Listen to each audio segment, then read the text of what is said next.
The first account we have of the devil is found in the book of Genesis and is as follows. Now the serpent was more subtle than any beast of the field which the Lord God had made, and he said unto the woman, Yea, hath God said, Ye shall not eat of the fruit of the trees of the garden?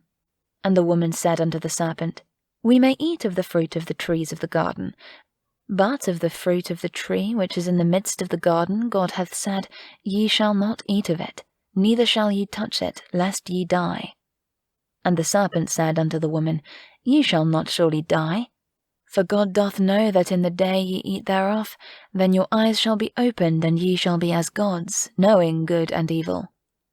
And when the woman saw that the tree was good for food, and that it was pleasant to the eyes, and a tree to be desired to make one wise, she took of the fruit thereof, and did eat, and gave also unto her husband with her, and he did eat.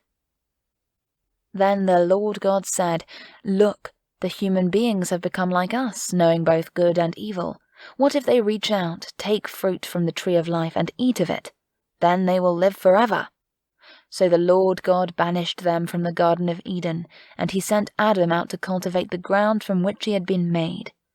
So he drove out the man, and he placed at the east of the Garden of Eden cherubim and a flaming sword, which turned every way to keep away any from the tree of life.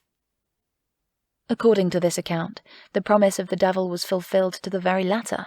Adam and Eve did not die, and they did become as gods, knowing good and evil. The account shows, however, that the gods dreaded education and knowledge then, just as they do now. The Church still faithfully guards the dangerous tree of knowledge, and has exerted in all ages her utmost power to keep mankind from eating the fruit thereof. The priests have never ceased repeating the old falsehood and the old threat, Ye shall not eat of it, neither shall ye touch it, lest ye die. From every pulpit comes the same cry, born of the same fear, lest they eat and become as gods, knowing good and evil. For this reason, faith detests reason. Theology is the sworn enemy of philosophy, and the Church with its flaming sword still guards the hated tree, and like its supposed founder, curses to the lowest depths the brave thinkers who eat and become as gods. If the account given in Genesis is really true, ought we not, after all, to thank this serpent? He was the first schoolmaster, the first advocate of learning, the first enemy of ignorance, the first to whisper in human ears the sacred word liberty, the creator of ambition, the author of modesty, of inquiry, of doubt, of investigation, of progress and civilization. Give me the storm and the tempest of thought and action, rather than the dead calm of ignorance and faith.